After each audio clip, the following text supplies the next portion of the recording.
Hello guys, samahan nyo ako ngayon magluto ng chicken stick. Ayan yung manok na ginamit natin na manok na hita at saka pakpak. Minarinate natin siya sa toyo at saka bawang at saka oyster sauce. Ngayon ipiprito natin siya ng konti para gawin nating chicken stick. Let's go!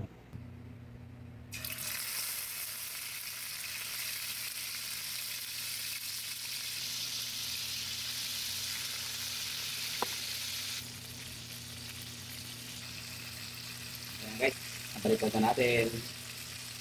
Ayan guys, amuhin na natin at itampot na natin naman. Ayan guys, tampot na natin. Isa na natin. Bawang, sibuyas, haluin, hanggang lumabas ang aroma. At ibalik natin sa kawali yung pinirito nating manok.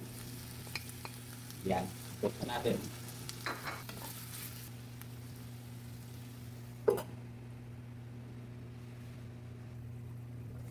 Yan guys, tapos yung pinagmarinatay natin kanina, yung pinagbabaran, ilagay natin dito.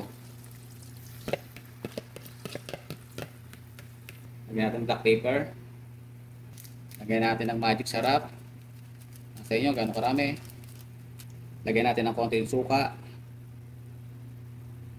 Ginamit ko pala dito suka, apple cider vinegar. Sa inyo yun, pwede naman yung sukan dato puti, pero akin apple cider vinegar. Tapos lagyan natin asukal. Brown sugar nilagay ko guys ha. Sa inyo na yun, akin isang kutsara lang nilagay ko. Tapos haluin natin. Ayun guys, kumukulo na. Pwede na.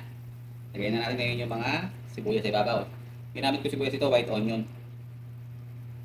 Tapos lagyan natin ng daon ng sibuyas guys. Ayan. Ayan ang daon natin ng sibuyas. Tapos yan, pakuluin lang natin ng konting seconds. Kain na na. Ayun guys, luto na. Pwede na kumain. Thank you. Kain na tayo.